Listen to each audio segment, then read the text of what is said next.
Jukumu kuu la usimamizi wa viwango ni kuchochea biashara barani Afrika, kukuza usalama wa watumiaji na kuimarisha ushindani wa biashara.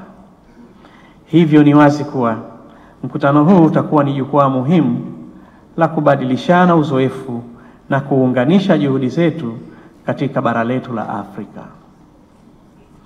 Vile vile, tukumbuke kuwa viwango vilivyoainishwa ni muhimu sio tu kwa kuwezesha biashara, bali ni muhimu katika kulinda mazingira na kuwezesha upatikanaji wa masoko na kusaidia wajasiriamali wadogo na wakati, yani SMEs, kutekeleza kikamilifu shughuli zao. Wito wangu kwenu, kila mmoja wetu, kuhakikisha anaitumia vyema fursa hii na kuhakikisha malengo ya mkutano huu yanafikiwa kwa mafanikio makubwa zaidi. Ni matumaini yangu kuwa mkutano huu utaweka msisitizo juu ya umuhimu wa biashara ya haki, ambayo ni ushirikiano wa biashara uliotokana na mazungumzo, uwazi na heshima, kwa lengo la kukuza usawa katika biashara za kitaifa, kikanda na kimataifa, kwa kuhakikisha wazalishaji wa Afrika, hasa wadogo na wa daraja la kati, wanapata bei nzuri na uhakika wa masoko ya bidhaa zao.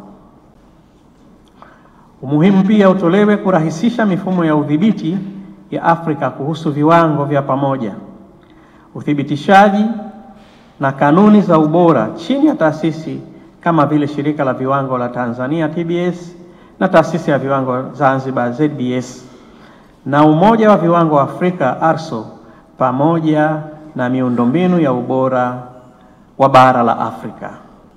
Naipongeza ARSO kwa kujitolea kuendeleza ubora wa kuunganisha miundombinu kila pahala Afrika. Hongereni sana. Dira hii inaendana na taratibu za kimataifa, hasa kanuni hati ya kiwango kimoja, kipimo kimoja, inayokubaliwa kila pahala.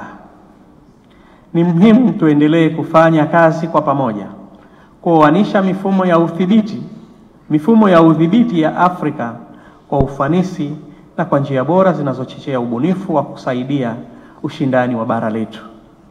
Napenda kutoa rai kwenu, kupitia mkutano huu tuendelee kuweka nia ya pamoja ya kuunga mkono viwanda vidogo na vya daraja la kati kwa kuweka mazingira bora ya ukuaji wao, kuimarisha ushindani na uzalishaji wao kwa kuwa na mageuzi ya sera, mifumo ya kibiashara, kujenga uwezo na kuweka mifumo bora ya udhibiti na kukuza utamaduni wa ubora wa viwango ambao ndio muhimu katika soko.